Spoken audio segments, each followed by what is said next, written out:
Les deux joueurs étaient titulaires ce mardi soir pour ce match de Ligue des Champions, mais ils ont énormément déçu, à commencer par Dimitri Payet, enfin titularisé après plusieurs matchs sur le banc. Igor Tudor avait expliqué qu'il attendait beaucoup de son numéro 10 et il a de quoi être déçu après sa piètre prestation contre l'Eintracht Francfort. Il n'a pas du tout apporté offensivement, on l'a vu vraiment en difficulté sur certains contrôles, sur certaines prises de balles, et ni défensivement où dès qu'il faisait un petit effort et que le ballon passait, il lâchait cet effort. Même constat pour Gerson qui n'a rien apporté offensivement, qui n'a jamais vraiment réussi à servir à Alexis Sanchez malgré quelques petits retours défensifs.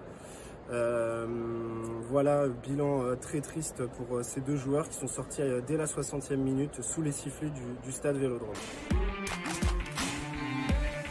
L'entraîneur de l'Olympique de Marseille, Igor Tudor, a insisté à 2 reprises en conférence de presse sur la fatigue de son équipe, en rappelant que c'était déjà le 3e match en 6 jours joué par les Marseillais. Et effectivement, ça s'est vu ce mardi soir avec, je crois, 114 km parcourus pour les Allemands contre 105 pour les Marseillais. Igor Tudor a parlé d'un enchaînement de matchs qui n'était pas humain pour ces joueurs, avec également de nombreux blessés, et notamment en défense avec la sortie d'Eric Bailly, alors que Samuel Gigot était déjà blessé, ainsi que Chancel Mbemba. Donc on se demande vraiment comment va se présenter l'OM contre Rennes dimanche, et avec quelle défense surtout.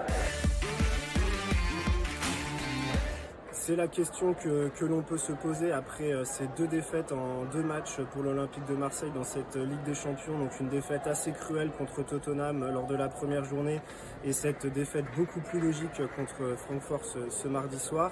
L'OM est bon dernier de son groupe avec 0 points au compteur, à la différence du Sporting Portugal qui compte 2 victoires et notamment une probante contre Tottenham mardi un peu plus tôt, et qui culmine en tête juste avant la double confrontation contre l'OM. 2 matchs qui seront bien évidemment capitaux pour les Marseillais en vue d'accrocher au minima une qualification pour la Ligue Europa.